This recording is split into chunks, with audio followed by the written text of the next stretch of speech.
I caught my fiancé hooking up with my best friend's girlfriend hours before our wedding.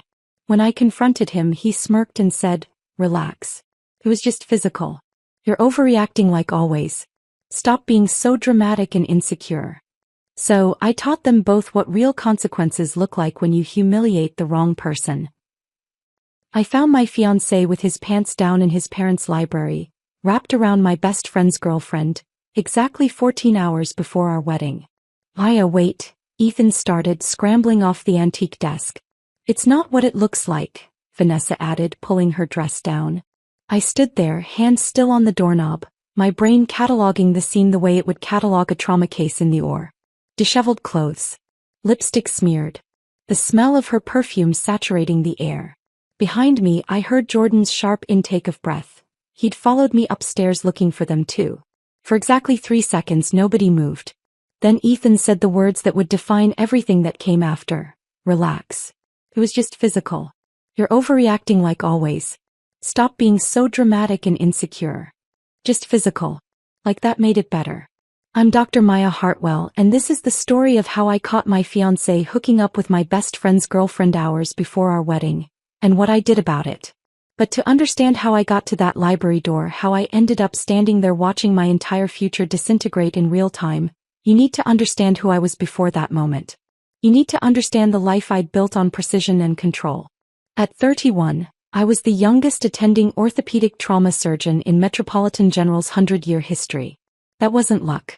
That was 70-hour weeks, sleeping in on-call rooms more nights than my own bed, and an ability to compartmentalize emotion that my mentor Dr. Patricia Chen once called surgical detachment bordering on supernatural. I took it as a compliment. My world revolved around absolutes. Clean incisions, steady hands, lives saved in the OR where chaos had no place. I reconstructed shattered spines, rebuilt crushed pelvises from highway accidents, gave people back their ability to walk. Every surgery was a puzzle with a solution. Every broken bone had a protocol for repair. Every crisis had a step-by-step response that I'd memorized and perfected. Control was everything. Control was survival. 3 days before I found Ethan and Vanessa in that library, I'd spent 11 hours reconstructing a motorcycle accident victim's pelvis. 14 surgical pins. 4 shattered vertebrae. Arterial damage that should have killed him twice over. My hands never shook. Not once. Not when the arterial spray hit my face shield at 3:47 a.m. Not when he coded on the table and we had to shock him back. Not when my attending asked if I needed a break after hour 8 and I said no. I didn't need breaks. I needed control. That's what made me exceptional at my job. That's what earned me respect from colleagues twice my age. That's what made patients trust me with their lives. And that's what made me completely blind to the fractures forming in my own life. I met Ethan Callaway 4 years ago at a medical technology conference in Chicago. I was there for a panel on innovative spinal fusion techniques. He was there representing Callaway Pharmaceuticals, his family's third-generation pharmaceutical distribution empire. Representing mostly meant showing up to events with his last name on the building and looking good in expensive suits. We were sitting through some tedious keynote about surgical robotics when he leaned over and whispered, "You look like you'd rather be anywhere but here." I'd smiled despite myself. Is it that obvious? Only to someone who feels exactly the same way. Something about the way he said it, conspiratorial, amused, genuine, made me actually laugh. For the first time in months I genuinely laughed. Ethan had that effortless charm that came from never worrying about money, never stressing about job security, never lying awake at night wondering if you were good enough. Everything in his life had been easy. Handed to him. Expected. I thought that would be a problem. That we were too different. But Ethan seemed fascinated by my work. He'd ask about my surgeries with actual interest, show up at hospital fundraisers and introduce me as Dr. Maya Hartwell, the brilliant surgeon, with real pride in his voice. When trauma calls interrupted our dinners, he'd just smile and say, "Go save lives," like it was the most natural thing in the world. After years of dating men who resented my career, who complained that I worked too much, who wanted me smaller and more available and less consumed by something they didn't understand, Ethan felt like oxygen after being underwater. He never complained when I canceled plans for emergency surgeries. Never made me feel guilty for missing his company events. Never asked me to choose between him and my career. I thought that meant he accepted me. All of me. The parts other people found difficult. His mother Catherine felt differently. I met her 6 months into our relationship at a formal dinner at their country estate. The kind of place with more rooms than residents, where staff served 5 courses like they were performing delicate surgical procedures themselves. Catherine Calloway looked at me across the antique dining table and said in a voice like frosted glass, "A surgeon. How industrious." Ethan's previous girlfriends came from more established families. The Vanderbilts, the Astors, you understand. Translation: "You're not good enough for my son." Ethan had laughed it off later. "She'll warm up once she realizes how brilliant you are." He never did. But 3 years in, Ethan proposed anyway. With his grandmother's ring, a flawless 3-carat diamond that probably cost more than my medical school debt. We were at the cabin his family owned upstate, standing on the dock at sunset, and when he got down on one knee I said yes without hesitation. I said yes to a future I thought I understood. The wedding was set for March 22nd. We had 8 months to plan. Plenty of time for everything to fall perfectly into place. That's when my best friend Jordan Bishop started dating Vanessa Crane. Jordan and I had been inseparable since undergrad anatomy labs. We'd bonded over cadaver dissections and late-night study sessions and shared dreams of careers that actually mattered. He became a civil rights attorney, the kind who took cases for justice instead of money, who worked 80-hour weeks defending people who couldn't afford proper representation. He understood what it meant to be consumed by work that felt like purpose. When he called me after meeting Vanessa at an art gallery opening, his voice had that dopey excitement that told me he was genuinely smitten. "She's incredible, Maya. Smart, sophisticated, passionate about art." I was happy for him. Jordan deserved someone who made him light up like that. Vanessa Crane was stunning in that effortless way some women are. Long dark hair that always looked professionally styled. Vintage designer clothes that probably cost more than my monthly rent. A Yale art history degree she mentioned in every single conversation like it was a fundamental part of her identity. She worked as a private art consultant, which as far as I could tell meant rich people paid her obscene amounts to validate their taste in paintings. Our first double date should have been a warning sign. Vanessa spent 20 minutes explaining why the restaurant's decor was aggressively pedestrian and lacking any cohesive aesthetic vision whatsoever. I told Jordan afterward as gently as possible, "She's a bit much." He'd smiled that love-struck smile. "She's just passionate. Give her a chance." So I did. Over the next 8 months, the 4 of us became inseparable. Weekend trips upstate. Thursday dinners when I wasn't on call. Endless wedding planning sessions where Vanessa inserted herself as my unofficial co-coordinator. She had opinions about everything. My dress was too traditional. You need something with more drama. My venue was beautiful but predictable. My decision to keep working right up until the wedding week would leave me looking exhausted in all the photos. I should have seen the other warning signs too. The way Vanessa touched Ethan's arm during conversations, her hand lingering just a beat too long. How she'd lean in close when making points, invading personal space that should have stayed personal. The inside jokes they developed that somehow excluded Jordan and me from our own gatherings. But I was busy, consumed by my surgical schedule, grateful for help with wedding planning that I thought came from genuine friendship. 2 weeks before the wedding, a multi-vehicle pileup on the interstate filled my schedule completely. I was operating 12-14 hours a day. Coming home at midnight, leaving again at 5 in the morning. Running on caffeine and muscle memory. Vanessa suggested she and Ethan handle last-minute vendor confirmations together. "You're too busy," she'd insisted, her face full of concern that seemed completely genuine. "Let us help. That's what friends are for." I'd been so grateful I'd hugged her. I'd spent 12 years training myself to ignore instinct in favor of observable data. To trust protocols over gut feelings. To believe that emotion clouded judgment and control created safety. That same training made me blind to the affair happening right in front of me. While I was in the reconstructing strangers' shattered spines, they were busy constructing something else entirely. A betrayal that would fracture my carefully controlled life beyond anything I could have anticipated. The rehearsal dinner was supposed to be intimate.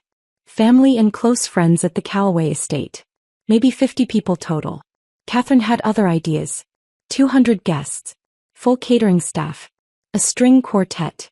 The kind of event that made my parents look small and uncomfortable in their best clothes, probably thinking about the retirement savings they'd liquidated to contribute to a spectacle they couldn't afford and didn't understand. I was looking for Ethan after dinner, wanting to steal a quiet moment before tomorrow's chaos, when I found Jordan on the terrace looking worried. "Have you seen Vanessa?" he asked. "She said she was going to the bathroom 30 minutes ago." Something in his voice carried weight beyond the words. "Where's Ethan?" he asked quietly. My stomach dropped. We both knew. On some level we'd both known for weeks, maybe months. But knowing and acknowledging are different things entirely. That's how we ended up walking through the Callaway estate together, checking rooms, following an instinct neither of us wanted to trust. That's how we ended up outside the library door. That's how we ended up standing there watching our entire lives shatter in the span of 3 seconds. And that's when Ethan said those words, "Relax. It was just physical. You're overreacting like always. Stop being so dramatic and insecure. Just physical." Like reducing betrayal to biology somehow made it acceptable.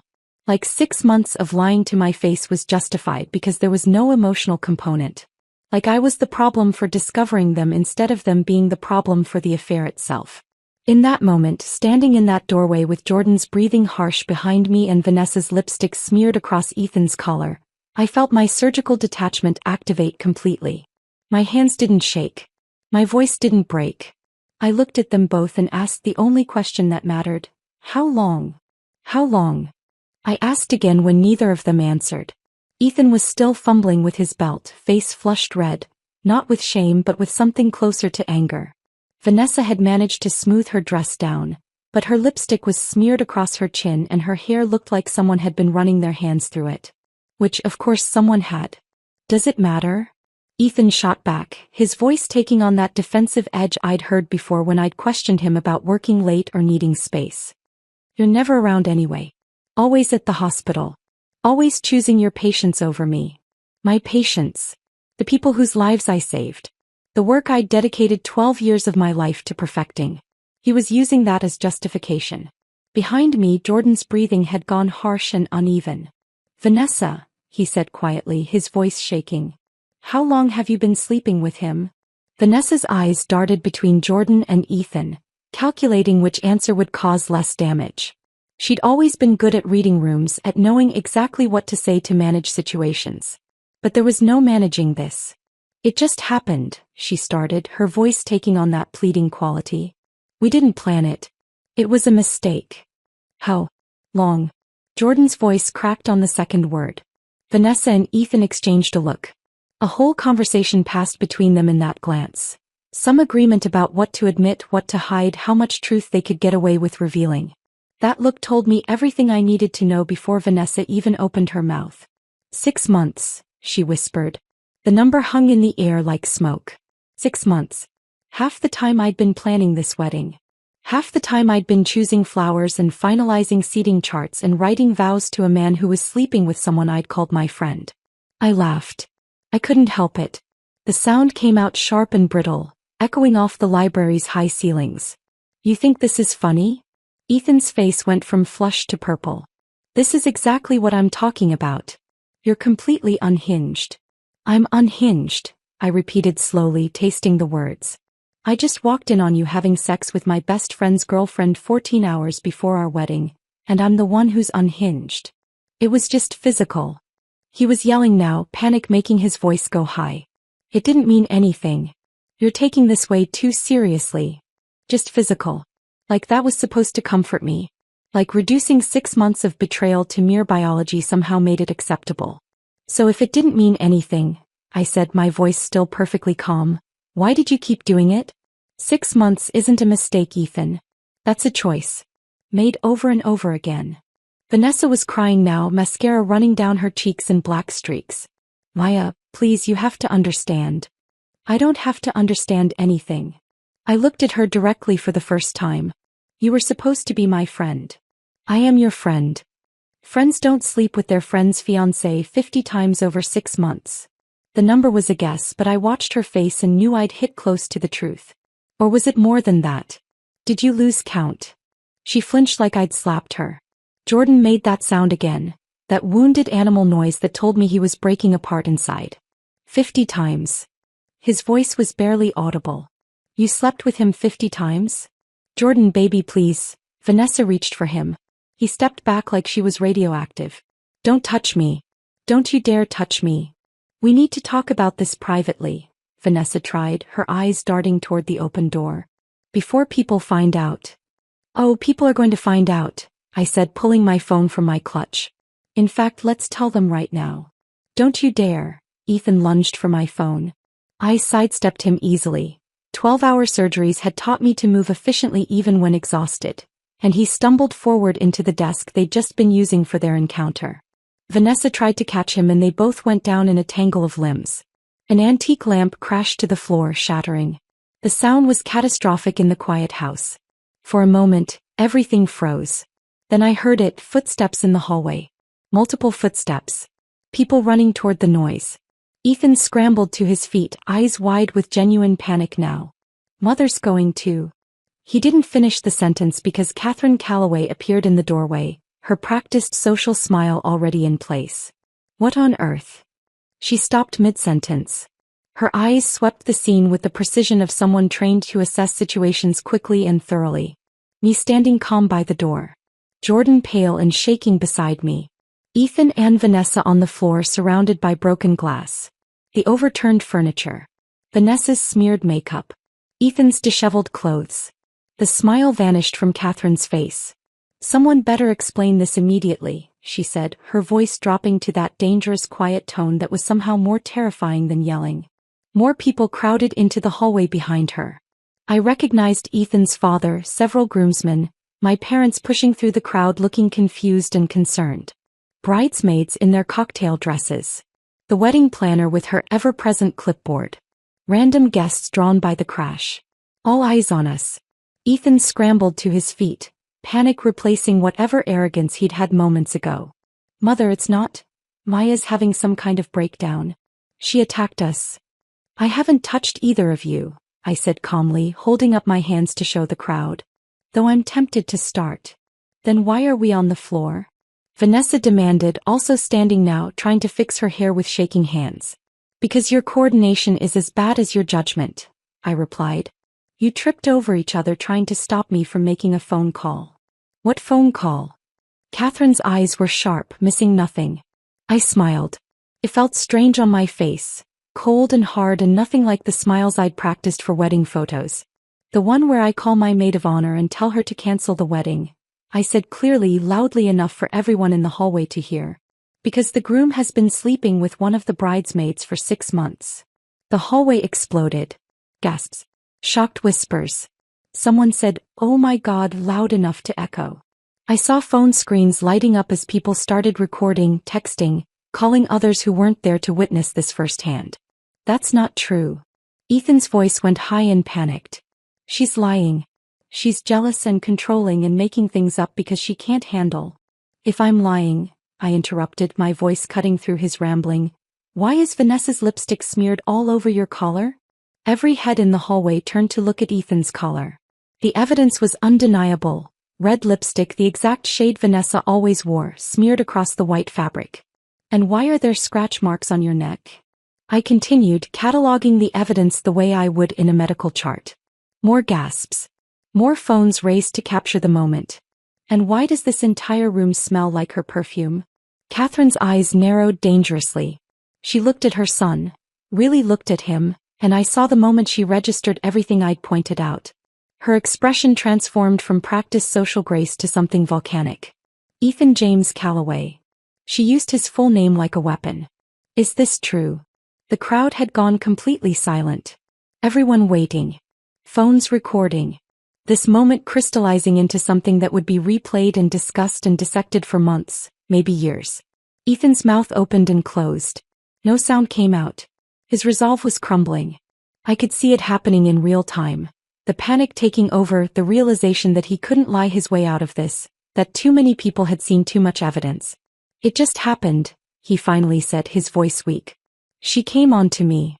The hallway erupted again. Vanessa spun on him so fast her heel caught on the Persian rug. I came on to you? Her voice was shrill, mascara-streaked face twisted with rage and disbelief. You pursued me. Vanessa, don't. Ethan reached for her arm. She yanked it away. Don't touch me. You said Maya was cold. You said she cared more about her career than you. You said the wedding was a mistake, but you couldn't back out because of your family. Every word landed like a physical blow. My parents were in the hallway now. I saw my mother's hand fly to her mouth. My father's face had gone dangerously red. That's not, I never said. Ethan was floundering, looking between his mother and the growing crowd of witnesses. You said it last week. Vanessa was fully crying now, her careful composure completely shattered. At your condo. After we... She stopped, realizing mid-sentence what she was admitting. Jordan made that sound again. Last week? You were at his condo last week. I'd been in Boston last week.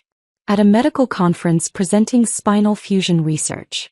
I'd called Ethan every single night from my hotel room, and he'd said he missed me, that he was bored at home, that he couldn't wait for the wedding. He'd been with her. The timeline reconstruction was happening in my head automatically, the way it did when I was piecing together how an accident had occurred based on injury patterns. How many times? Jordan's voice broke on the question. How many times total?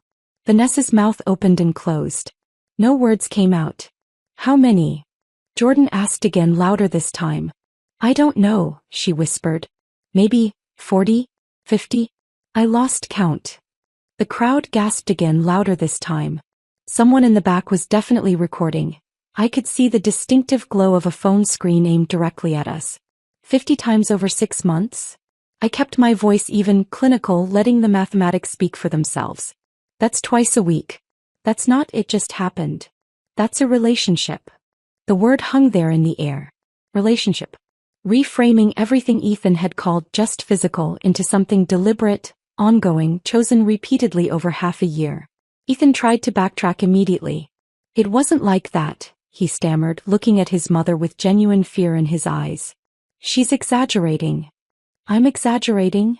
Vanessa turned on him so fast I actually saw the moment her survival instinct kicked in. The decision to throw him under the bus before he could do it to her. You told me you loved me. Complete silence. The kind of silence where you could hear people's shocked breathing, the rustle of expensive fabric as 200 guests leaned forward to hear better. Catherine's face went absolutely white. You told her what? I didn't. That's not, she's twisting my words. Ethan was spiraling, his carefully constructed life falling apart in real time. You said you were going to call off the wedding. Vanessa was fully committed to her confession now, tears streaming down her face, mascara leaving black tracks. You said we'd be together. You said Maya didn't understand you, that she was married to her job, that you felt alone even when you were with her. Each word hit like a scalpel cutting through tissue. I should have felt something. Pain maybe. Betrayal. Rage. Instead, I felt that same surgical detachment settling over me like a familiar coat. My brain was cataloging everything clinically.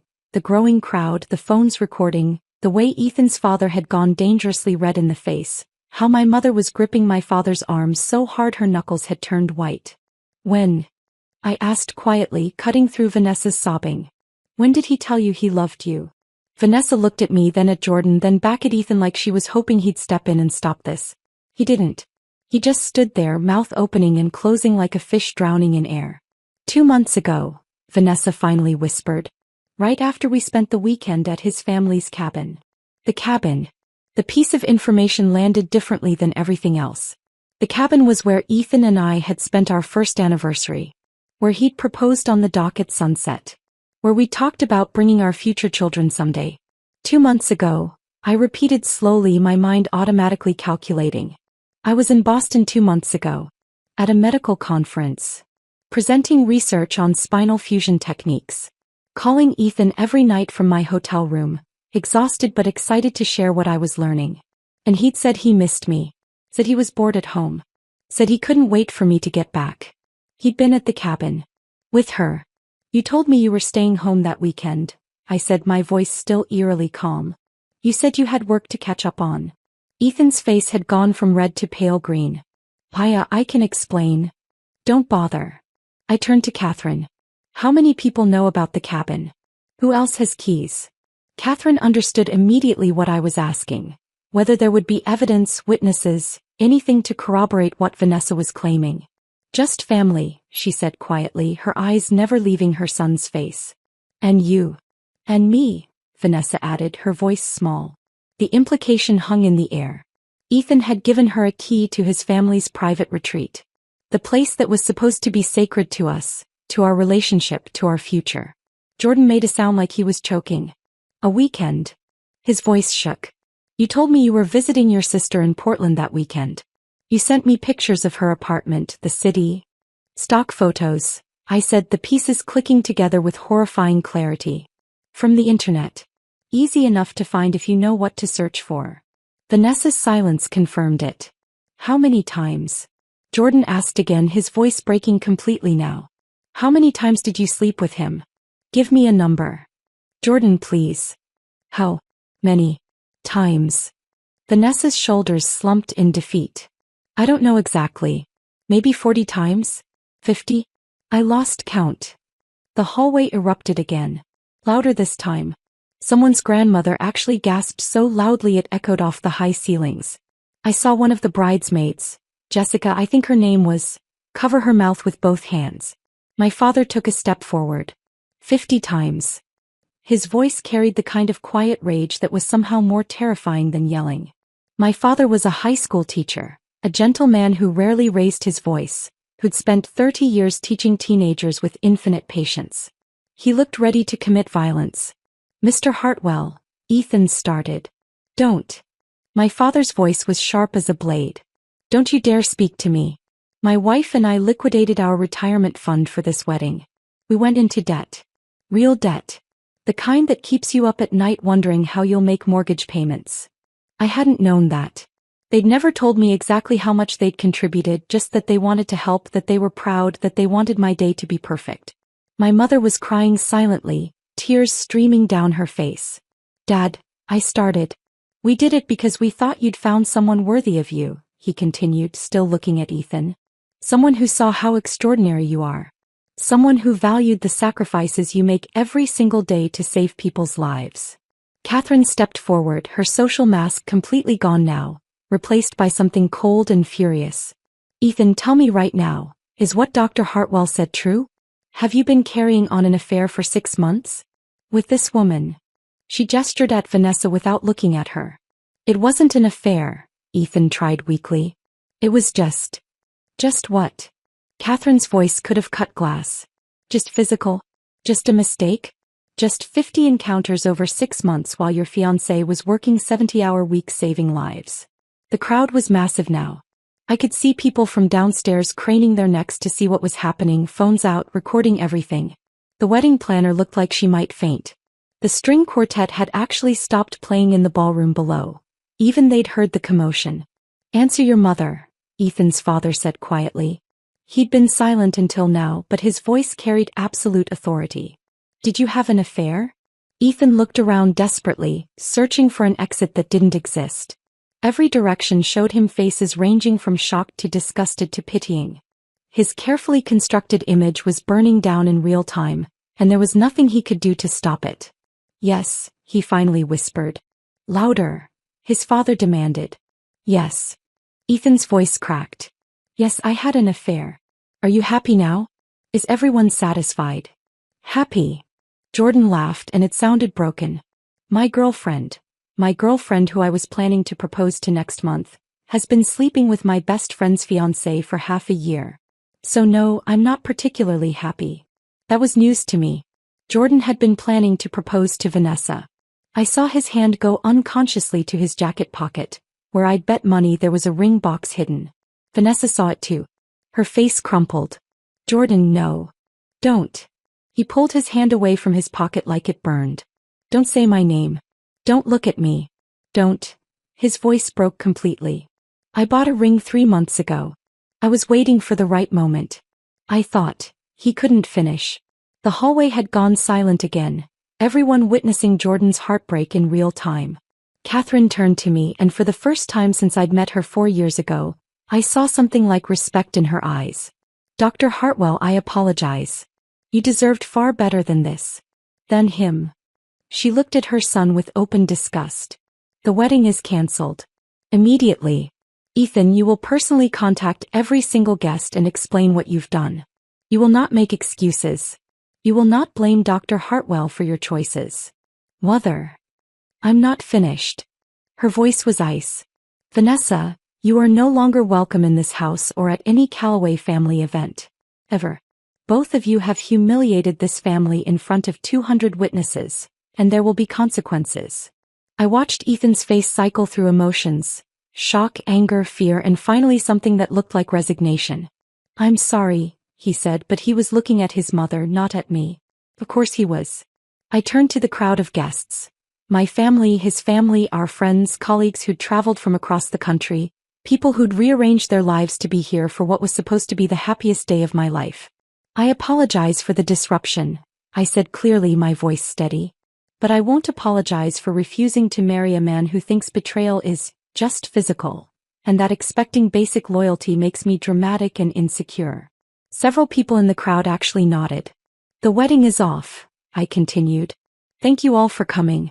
I'm sorry you traveled for nothing. You didn't travel for nothing, my mother said suddenly, her voice thick with tears but surprisingly strong. You all witnessed Maya standing up for herself. You witnessed her refusing to accept less than she deserves. That's not nothing.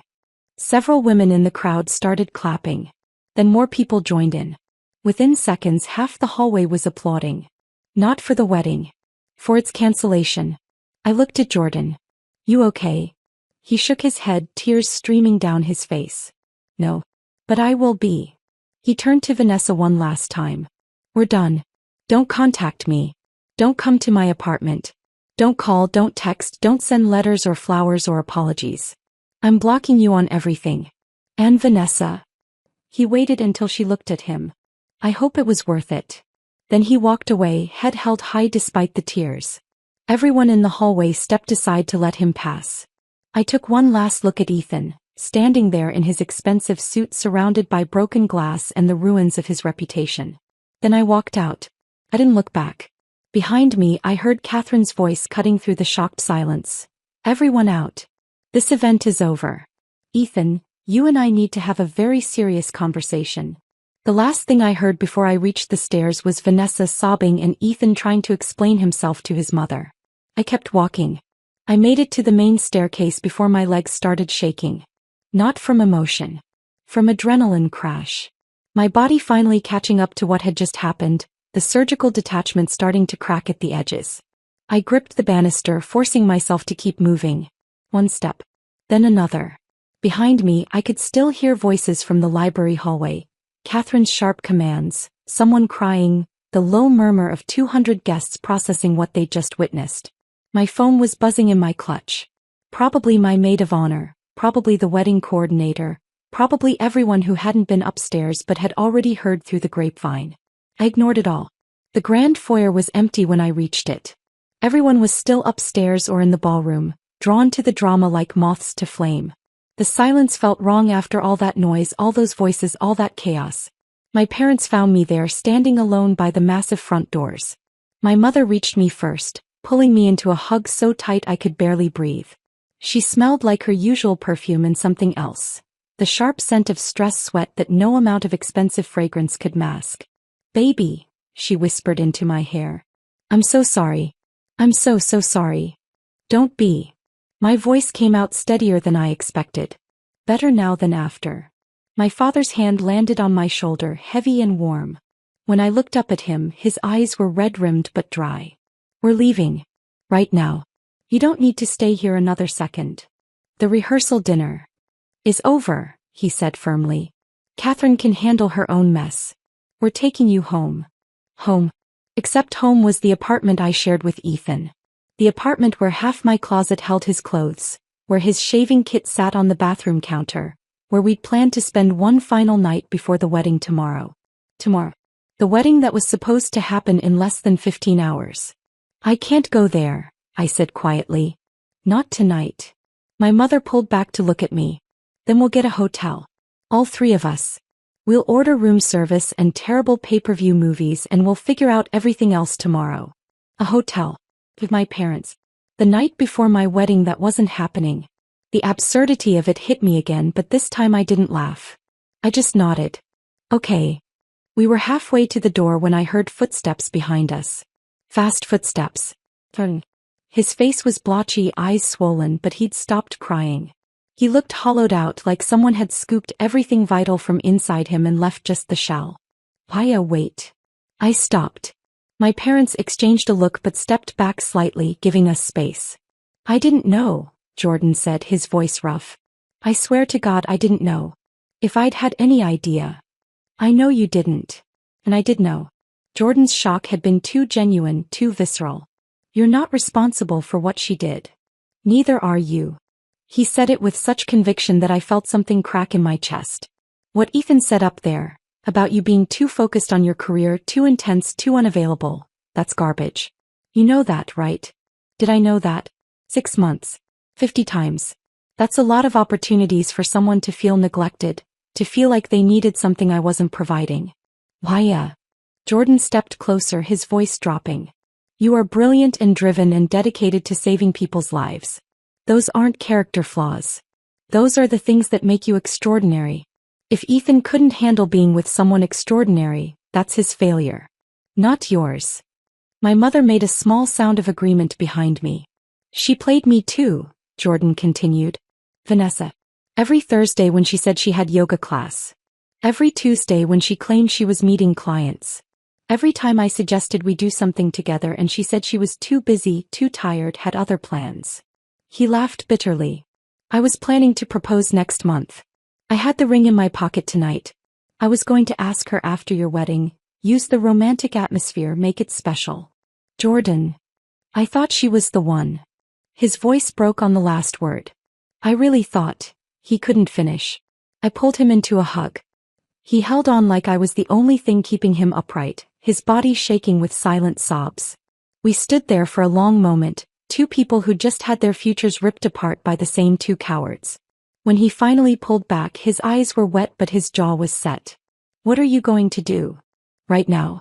Get a hotel room with my parents. Tomorrow. I took a breath. Tomorrow I'm going home and packing up every single thing that belongs to Ethan. Then I'm changing the locks. Then I'm blocking his number. Then I'm moving forward like he never existed. Jordan nodded slowly. Can I help? You don't have to. I want to. He said it with such fierce conviction that I knew he meant it. I need to do something. Need to feel like I have some control over any of this. I understood that completely. Hey, I said. Tomorrow morning. 9 a.m. I'll bring coffee in boxes. My father cleared his throat gently. We should go before anyone else comes down. He was right. The last thing I needed was another confrontation, another round of explanations, another moment standing in this house that smelled like old money and fresh betrayal. We made it to the parking lot before my phone started ringing in earnest. My maid of honor. Then one of my bridesmaids. Then another. Then my cousin. Then colleagues from the hospital who must have heard through some impossible grapevine that traveled faster than light. I turned my phone off completely. Smart, my father said, unlocking his car. You don't owe anyone explanations tonight. We drove in silence to a hotel near the airport, the kind of generic chain that looked identical in every city, where nobody asked questions and nobody cared who you were or why you needed a room at 11 p.m. on a Friday night. My mother handled check-in while my father and I sat in the lobby, not talking, just existing in the same space. I never trusted him, my father said suddenly. I looked at him surprised. You never said anything. What was I going to say? Honey, I have a bad feeling about the rich boy who seems perfect on paper. You would have thought I was being overprotective. Or classist. Or just a dad who thought nobody was good enough for his daughter. Are you? A dad who thinks nobody's good enough. He smiled slightly. Probably. But that's not why I didn't trust Ethan. I didn't trust him because he never looked at you the way you deserve to be looked at. What do you mean? When you talk about your surgeries, about your research, about the lives you've saved, your whole face lights up. You become animated and passionate and so completely yourself. He paused. Ethan never looked at you like that was beautiful. He looked at you like it was something to tolerate. Something he put up with because the rest of the package was acceptable. The observation landed with quiet devastation. Because my father was right. I'd seen that look on Ethan's face dozens of times. That slightly glazed expression when I got too deep into medical terminology, too excited about a successful surgery, too consumed by work he didn't understand and didn't really care to. I told myself it didn't matter. That not everyone had to be passionate about orthopedic trauma surgery. That it was enough that he didn't actively resent my career the way other boyfriends had. But tolerating something isn't the same as celebrating it. My mother returned with key cards. Room 847. 2 queens and a pull-out couch. We rode the elevator in silence. The room was exactly as generic as I'd expected. Beige walls, floral bedspread, abstract art that meant nothing, the faint smell of industrial cleaning products. It was perfect. My mother ordered room service. Comfort food that none of us really wanted but all of us needed. Grilled cheese sandwiches and French fries and chocolate cake that probably came from a freezer. We ate in our fancy rehearsal dinner clothes, sitting on hotel beds, watching some mindless action movie on cable. Nobody mentioned the wedding. Nobody talked about what happened. Nobody asked if I was okay. We just existed together, my parents flanking me like bodyguards, their mere presence saying everything that needed to be said. Around 1 a.m. my mother finally spoke. Do you want to talk about it? I considered the question. Did I want to dissect the affair, analyze where it went wrong, process the betrayal out loud? No, I said honestly. I want to sleep. And tomorrow I want to erase every trace of him from my life. And then I want to go back to work and remember who I am when I'm not defined by who I'm dating. My father raised his water glass. To Maya Hartwell, brilliant surgeon who doesn't need a man to be complete. My mother raised hers too. To our daughter who's always been enough exactly as she is. I raised my glass, feeling something shift inside me. Not healing, it was too soon for that. But the beginning of something. The first stage of reconstructing a life that had been shattered. Some breaks, I thought, require complete demolition before proper reconstruction can begin. Tomorrow I'd start demolishing. Tonight I'd just sleep. I didn't sleep that night in the hotel room. My parents did. My mother's soft snoring from one bed, my father's deeper breathing from the pull-out couch. But I just lay there in the dark, staring at the ceiling, my mind cataloging everything with clinical precision. 50 encounters over 6 months. The cabin where he proposed. It was just physical. You're always so dramatic. Around 4 a.m. I gave up on sleep entirely. Pulled on the hotel robe and sat by the window watching the city lights blur through the glass, thinking about what came next. The wedding was supposed to happen in 10 hours. Guests would be getting ready, putting on their formal wear, heading to the venue. Except there was no venue anymore. No ceremony. No reception. Just 200 people who'd need to be told that everything was cancelled. Catherine had said Ethan would handle the notifications. I wondered if he actually would or if he'd try to spin some story that made him look less pathetic. My phone was still off. I turned it back on just long enough to text my maid of honor. Weddings cancelled. Long story. Okay. We'll explain later. Before shutting it down again. I couldn't handle the influx yet. The questions, the concern, the people who'd want details I didn't have the energy to provide. Jordan showed up at the hotel at 8:30 a.m. with coffee and a rental van. For the boxes, he explained when I met him in the lobby. My parents were still upstairs giving me space. Figured we'd need something bigger than my sedan. The drive to my apartment felt surreal.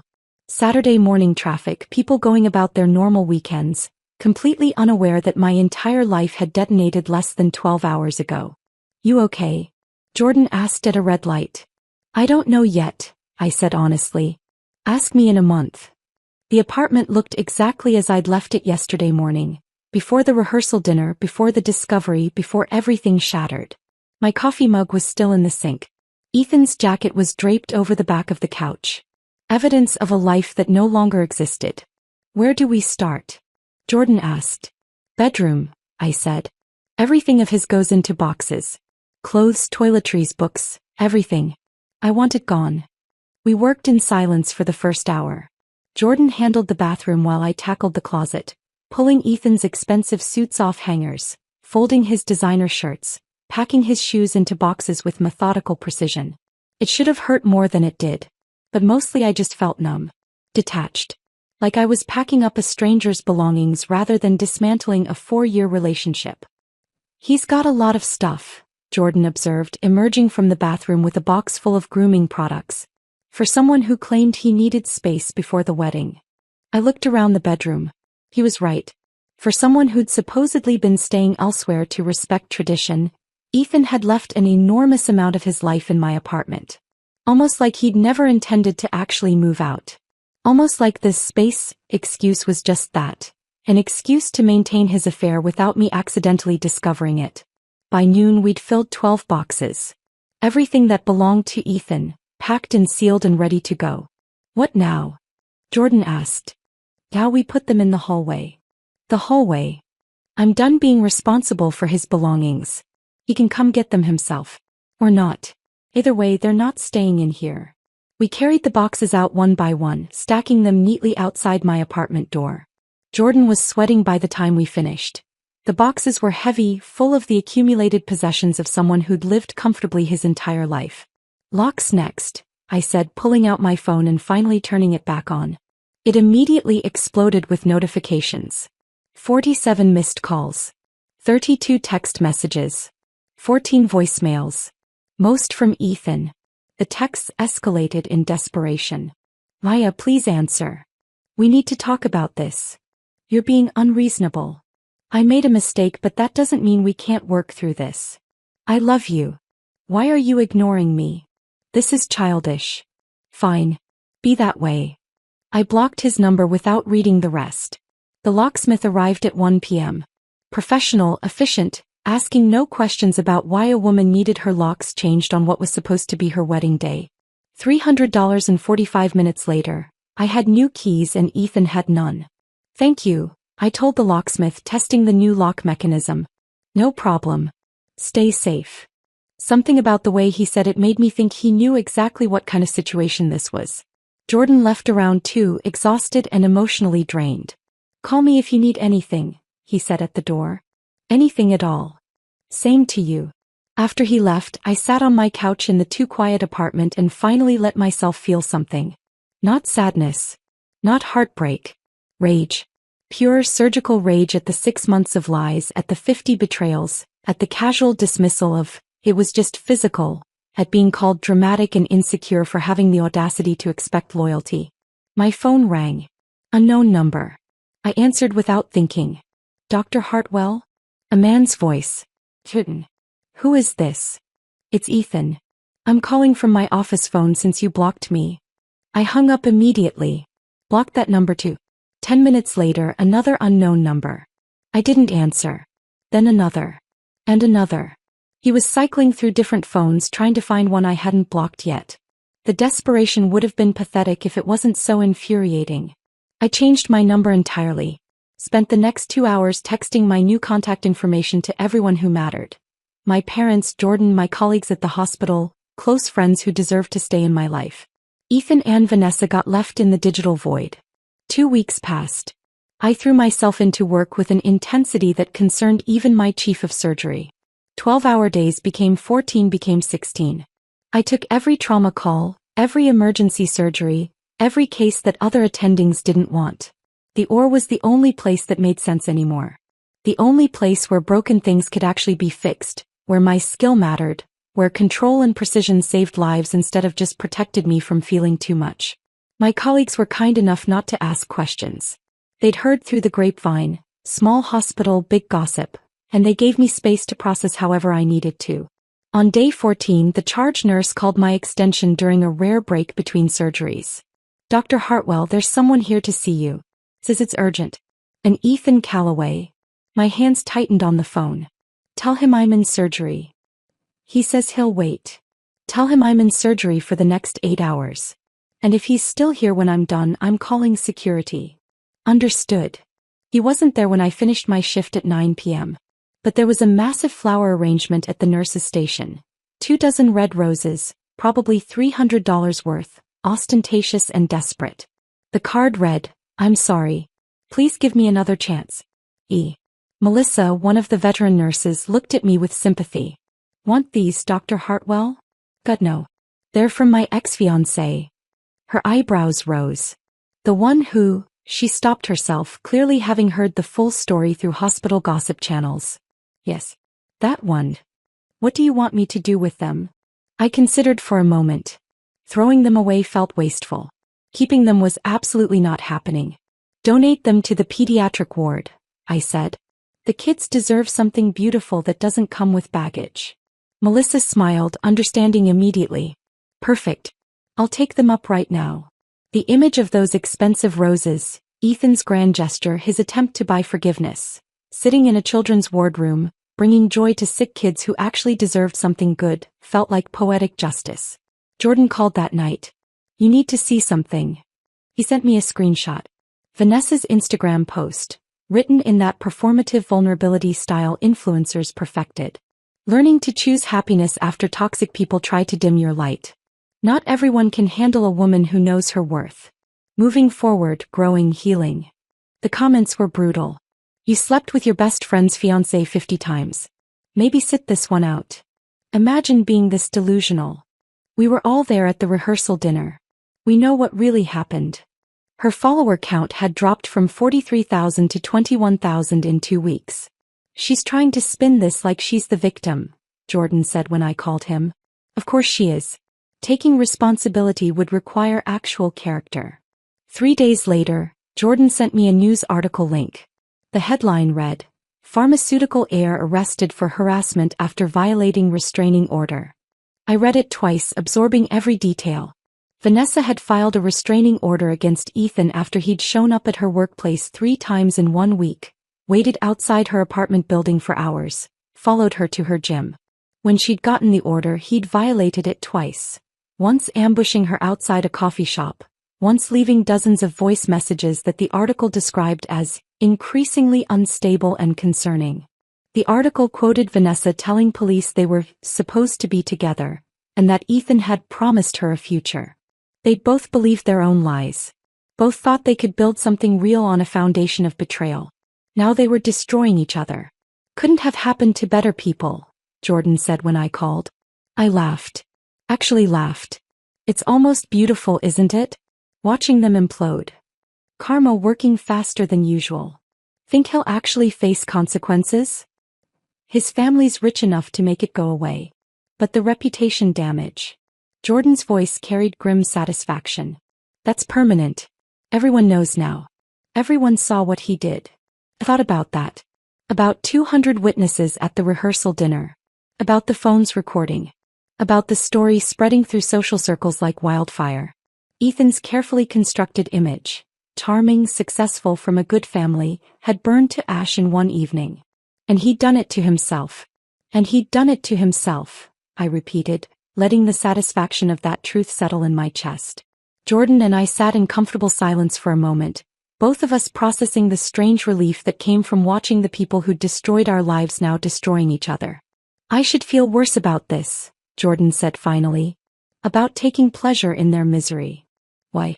They earned it. Still, it feels petty. I considered that. Maybe. But I think we're allowed to be petty for a while. We were both planning futures with people who were actively sabotaging those futures behind our backs. We're allowed to feel satisfied when consequences finally catch up to them. Jordan raised his bourbon glass. To consequences. I clinked mine against his. To consequences. Work became my refuge over the following weeks. The OR was the one place where precision still mattered, where broken things could actually be fixed, where my skill had tangible value beyond the wreckage of my personal life. My first surgery after returning full-time was a complex spinal reconstruction. A 19-year-old motorcycle accident victim whose vertebrae had been crushed in 3 places. His ability to walk again depended entirely on my steady hands and focused mind. I scrubbed in at 6 a.m., my mind going quiet the moment I entered the operating room. For the next 11 hours, nothing existed except the surgical field in front of me. Shattered bone structure that needed rebuilding. Each pin placed with microscopic precision. Blood vessels tied off. Tissue carefully repositioned. This was what I was good at. This was what made sense. When I finally stepped out of the OR at 5 p.m., my back was aching and my hands were cramping, but I felt genuinely good for the first time in weeks. Dr. Patricia Chin, my chief of surgery, caught me in the hallway as I was heading to the lounge. Why? A word. I followed her into her office, already knowing what was coming. I heard about the wedding, she said, her voice gentler than I'd ever heard it. I'm sorry. Don't be. I met her eyes directly. Better to find out before than after. She studied me carefully, her gaze clinical and assessing. Are you good to be operating? That was 11 hours straight. You haven't taken time off. You're picking up extra shifts. I'm better operating than anywhere else right now, I said honestly. Surgery is the only thing that makes sense. Patricia nodded slowly. Fair enough. But Maya, take care of yourself. The hospital needs you, but you need to be whole to do this work. Don't use the OR as a place to hide from processing what happened. I wanted to tell her that surgery wasn't hiding. That it was the only place where I felt genuinely in control, where my decisions mattered, where broken things could actually be fixed. But I just nodded. I'll be careful. See that you are. My parents showed up at my apartment that evening without warning, carrying takeout Chinese food and expressions of gentle concern.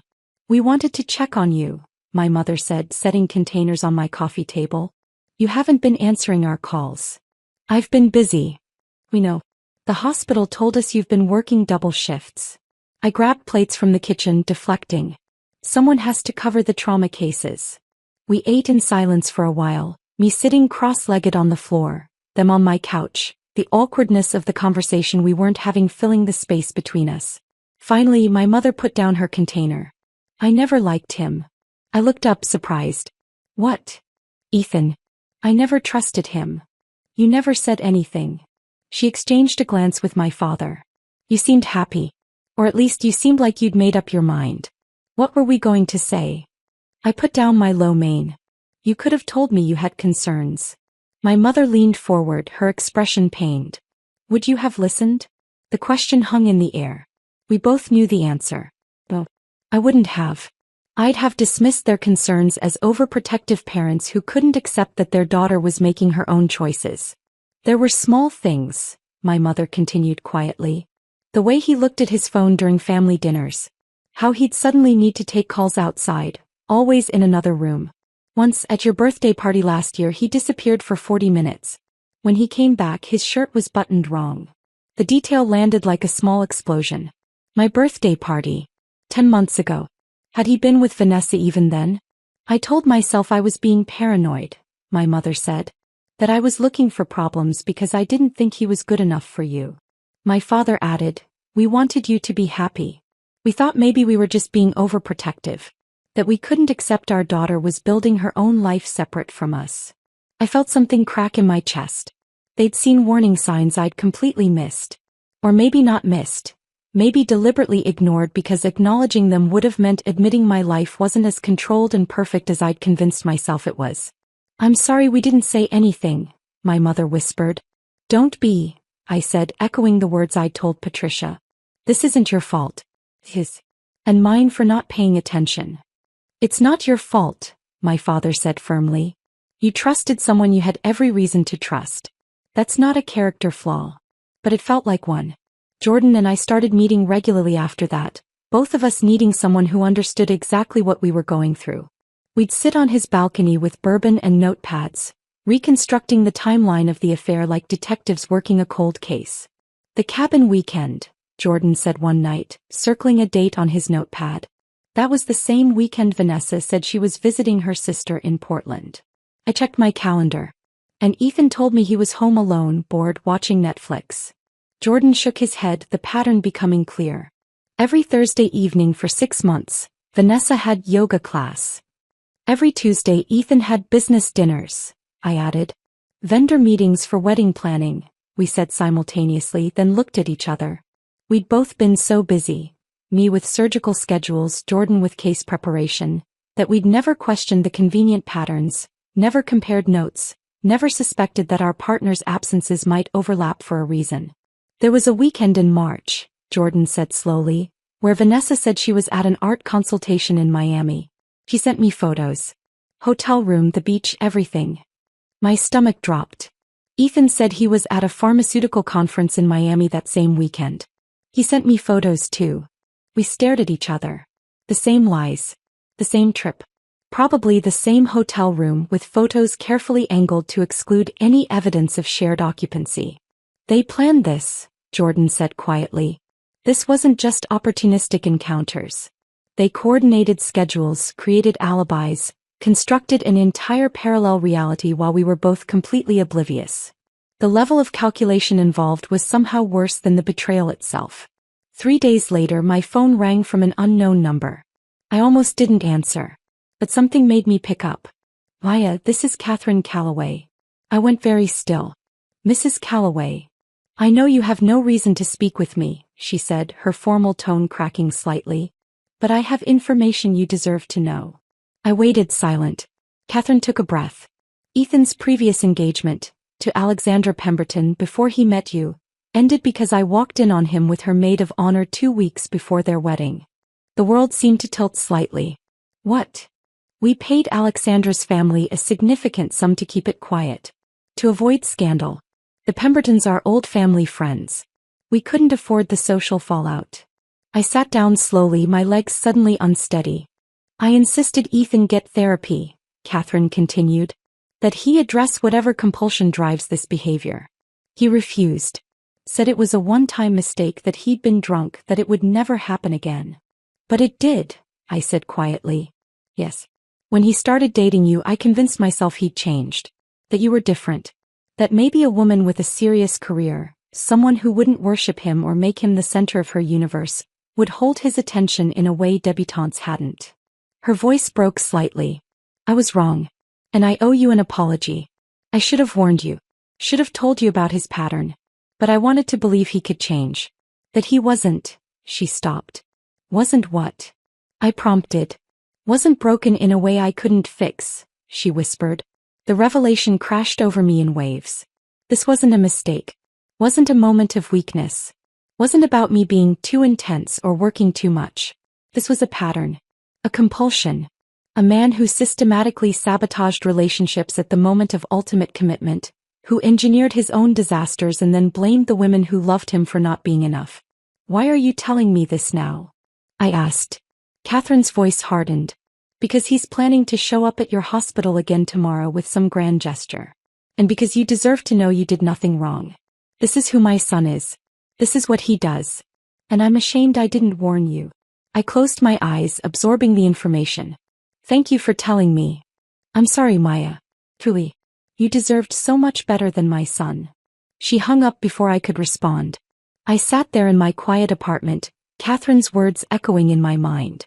This was a pattern. I wasn't the first. Probably wouldn't be the last. Nothing I'd done or not done would have changed the outcome, because the outcome was inevitable from the moment Ethan proposed. The engagement itself triggered something in him. Some deep-seated fear of commitment that manifested as sabotage. It wasn't about me at all. For the first time since that night in the library, I felt something shift inside me. Not forgiveness. Not healing. But release. Release from the narrative that I'd somehow caused this. That if I'd been less focused on work, more available, more fun, more spontaneous, it wouldn't have happened. It would have happened regardless. As this was who Ethan was. And I'd just been the latest in a line of women who'd believed they could be enough for a man who was fundamentally incapable of accepting love. I stared at my phone for a long time after Catherine hung up, her words replaying in my mind. He's planning to show up at your hospital again tomorrow with some grand gesture. Not if I had anything to say about it. I called the hospital's head of security first thing the next morning. Marcus Webb had been with Metropolitan General for 15 years. A former police officer who'd seen everything and couldn't be rattled. Dr. Hartwell. What can I do for you? There's a situation you should know about, I said, keeping my voice professional. My ex-fiancé has been attempting to contact me despite being told repeatedly to stop. His mother informed me he's planning to show up at the hospital today with flowers or some other grand gesture. Marcus's tone shifted immediately. Do you want a restraining order? I can help you file. Not yet, I interrupted. But I want clear documentation if he shows up. I want him intercepted before he reaches the surgical wing. And I want him escorted out by security in a way that's visible enough that he understands this isn't romantic persistence. It's harassment. There was a pause, then Marcus said, I can absolutely arrange that. What time? His mother said 2 p.m. Consider it handled. And Dr. Hartwell? I'm sorry you're dealing with this. Thank you, Marcus. At 1:50 p.m. I positioned myself on the second-floor walkway that overlooked the main lobby. I had a surgery scheduled for 3, so I was already in my scrubs, but I wanted to see this. At exactly 2 p.m. the main doors slid open and Ethan walked in. He was wearing one of his expensive suits, hair perfectly styled, carrying an enormous bouquet of flowers that must have cost $500 minimum. Red roses, white lilies, some exotic blooms I couldn't identify from this distance. He looked confident. Like this was a romantic movie and he was the hero coming to win back his love. He made it maybe 15 feet before 2 security guards intercepted him. I couldn't hear the initial exchange, but I saw Ethan's expression shift from confident to confused. He gestured with the flowers, said something that made one of the guards shake his head firmly. Then Ethan's voice rose, loud enough to carry across the lobby. I just need 5 minutes. I'm trying to apologize to my fiancé. Marcus Webb appeared from a side corridor, his bulk and authority immediately commanding attention. The entire lobby had gone quiet, people stopping mid-stride to watch the scene unfold. Marcus's voice was professionally calm but loud enough for everyone to hear. Sir, you don't have a fiancé. You have a cancelled wedding and a woman who has asked you multiple times to stop contacting her. You are not welcome in this facility. You need to leave now. Ethan's face flushed red. This is insane. I'm trying to make things right. By ignoring her explicit requests to be left alone? Marcus's tone didn't change. That's called harassment, sir. You can leave voluntarily, or we can call the police and have you removed for trespassing. Your choice. I saw the moment Ethan realized this wasn't going his way. His shoulders slumped slightly, the flowers drooping in his grip. Fine, he said, his voice bitter. Give her these. He tried to hand the bouquet to Marcus. No, sir. You can take them with you or leave them here, but we won't be delivering anything to Dr. Hartwell on your behalf. Ethan looked around the lobby, at the nurses watching from the information desk, at the visitors who'd stopped to stare, at the doctors in scrubs observing from the hallway. He was being humiliated. Publicly. Exactly as he'd humiliated me at the rehearsal dinner. He set the flowers on the floor and walked out without another word. Marcus looked up at the second-floor walkway where I was standing. I gave him a thumbs up. He nodded and returned to his office. The flowers sat in the lobby for about 10 minutes before Sarah Chin, the hospital's volunteer coordinator, approached me. Dr. Hartwell, what should we do with those?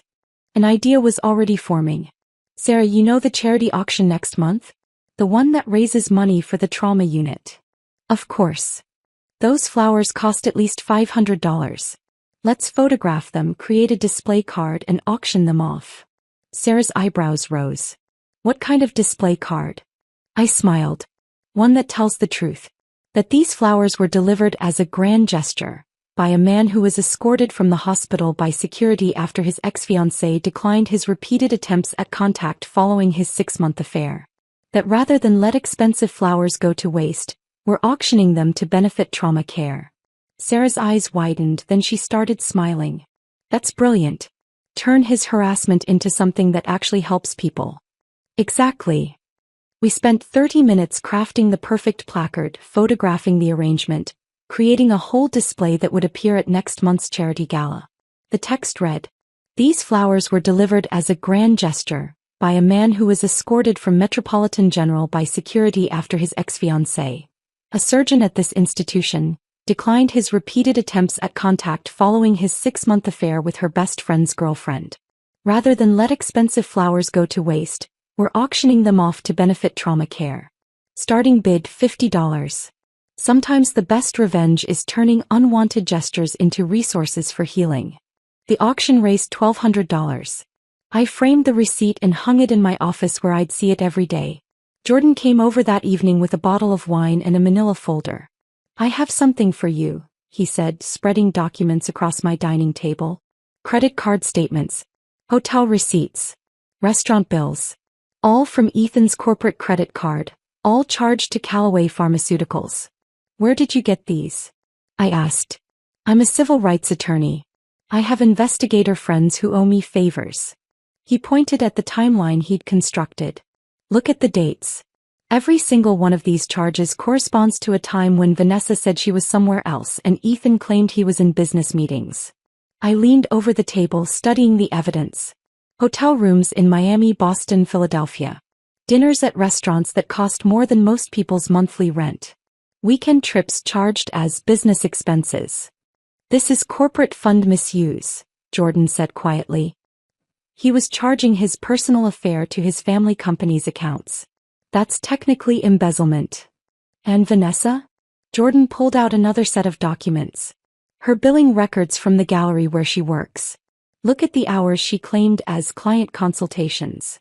They match perfectly with these hotel dates. Billing fraud. She'd been charging her employer for hours she spent sleeping with Ethan. What do you want to do with this? I asked. Jordan met my eyes. I want to send it to people who should know. Catherine's attorney. Vanessa's employer. Not as a legal complaint, just as information.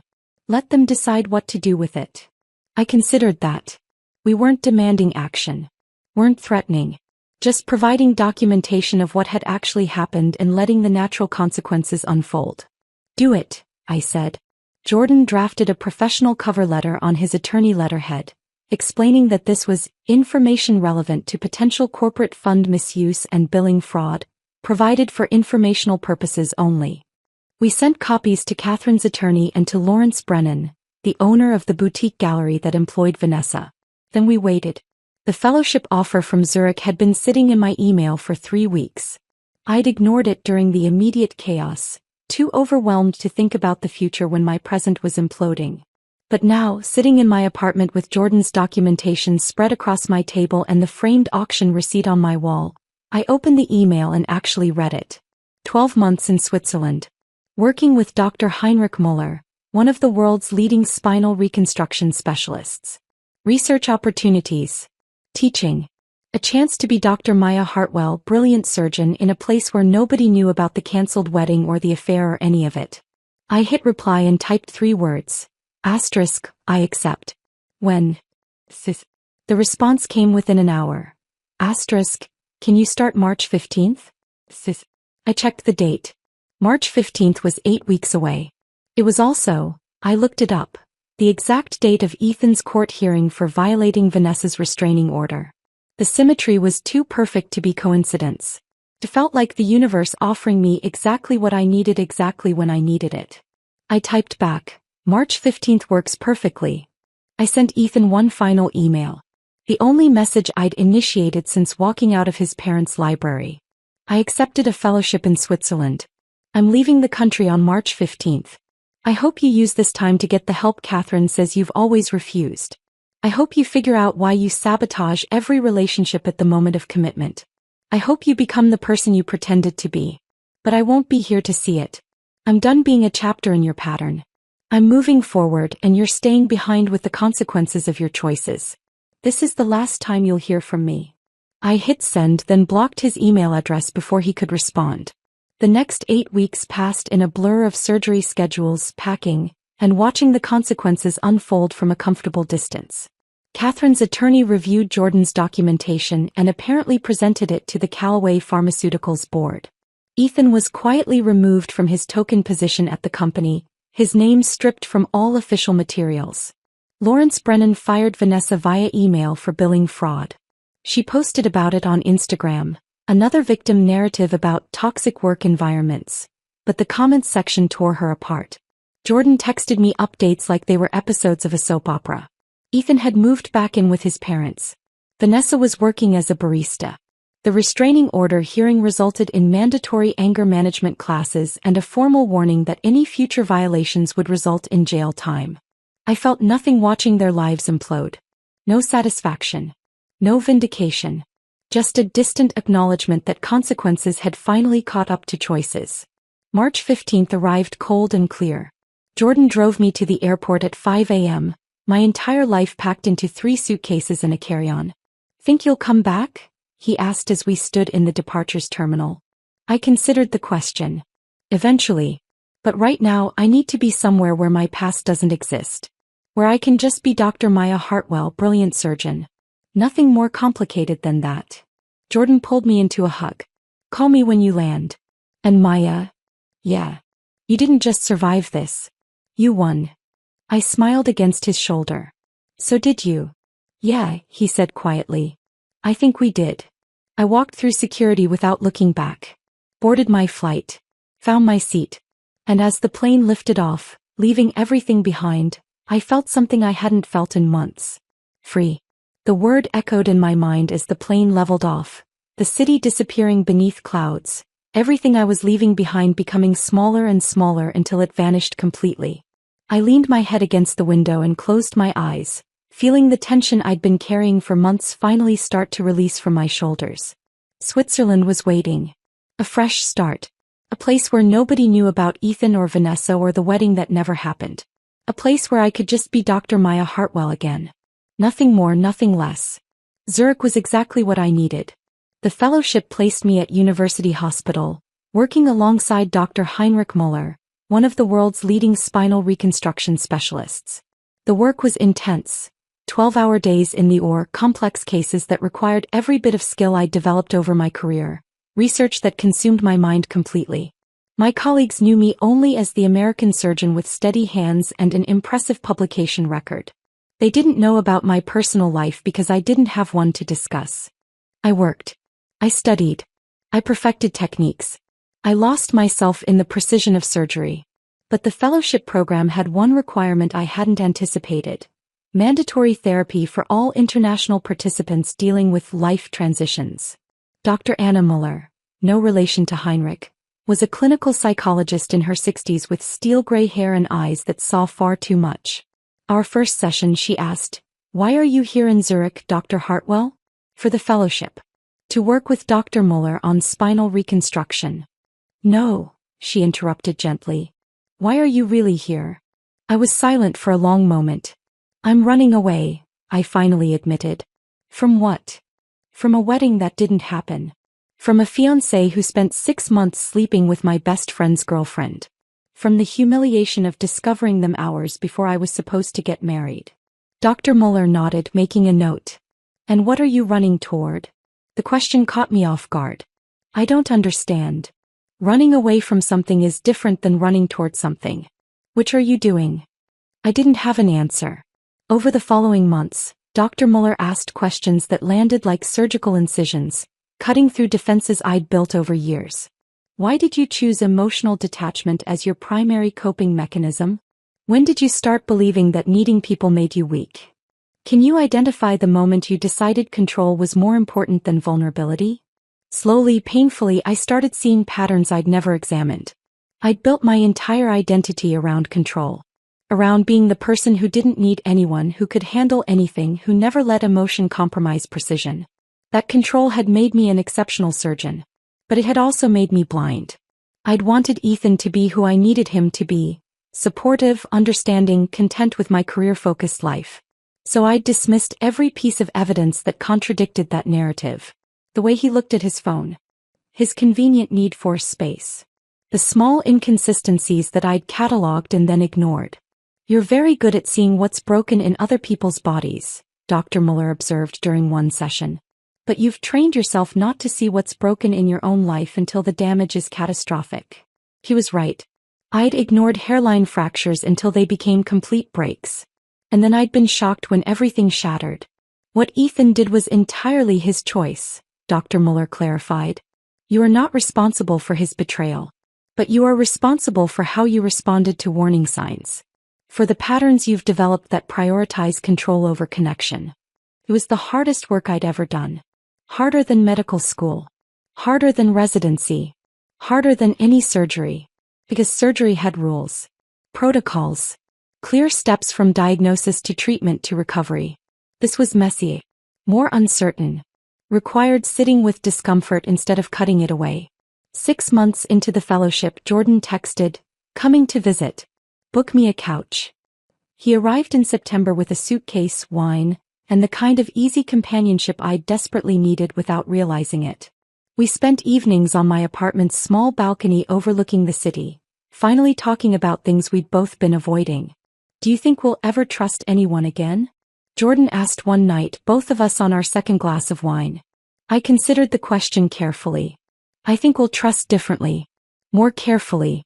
With more attention to evidence instead of hoping people are who they claim to be." Jordan nodded slowly. "That sounds exhausting." "It is. But so is being blindsided by a 6-month affair." He laughed, but it was hollow. "Fair point." We sat in comfortable silence for a while, watching lights come on across the city as evening deepened. Vanessa lost her job, Jordan said eventually. The gallery owner found out she'd been billing client hours while conducting her affair. Fired her for fraud. I waited for some feeling to surface. Satisfaction maybe. Vindication. Nothing came. Just empty acknowledgement that consequences had occurred. And Ethan? Jordan smiled grimly. His father removed him from the company board. Catherine gave him an ultimatum: get serious therapy or get cut off from the family money. He chose therapy. Think it'll help? Honestly, I think he's just performing compliance until everyone stops paying attention. Then he'll go back to being exactly who he's always been. Probably true. People didn't fundamentally change just because they'd faced consequences. They changed because they genuinely wanted to be different. And Ethan had never struck me as someone capable of that kind of introspection. I met someone, Jordan said quietly. Her name's Rebecca. She's a public defender. Brilliant, honest to a fault, calls me on my stuff in a way I desperately need. I smiled genuinely for the first time in the conversation. That's good, Jordan. That's really good. We're taking it incredibly slowly. I'm terrified of missing red flags again. Of being so desperate to believe in someone that I ignore evidence right in front of me. I understand that completely. He looked at me. What about you? Anyone interesting in Switzerland? I shook my head. Not ready yet. Maybe not for a long time. Right now I'm focused on work. On rebuilding my sense of who I am outside of relationships, outside of other people's perceptions. Is it working? It's lonely sometimes, I admitted. But it's also clarifying. I'm learning things about myself I never would have examined if my life hadn't completely imploded. Jordan raised his glass. To implosions that force growth. I clinked mine against his. To growth we wouldn't have chosen but needed anyway. 3 months before my fellowship ended, a letter arrived forwarded through the hospital's international mail system. Catherine Calloway's elegant handwriting on expensive stationery. I almost threw it away without reading it. But something made me open it. Dear Maya, I debated whether to send this, but I believe you deserve to understand what therapy has revealed about my son. I read slowly, absorbing every word. Ethan's pattern stemmed from fear of becoming like his father. Emotionally unavailable, trapped in a loveless marriage maintained purely for social appearances. His therapist believed he subconsciously engineered affairs that forced relationship endings, preventing him from entering marriages he feared would replicate his parents' cold dysfunction. This doesn't excuse his behavior or minimize the harm he caused you, Catherine wrote. But I thought you should know his betrayal wasn't about you being too intense or too focused on your career.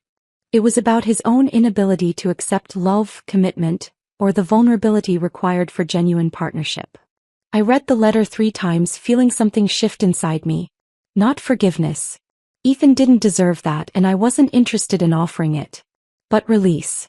Release from the narrative that I'd somehow caused this. That if I'd been different, better, more available, it wouldn't have happened. It would have happened regardless. Because this was who Ethan was. A man incapable of accepting love even when it was freely offered. And that had nothing to do with me. I returned to the States in March, exactly 1 year after I'd left.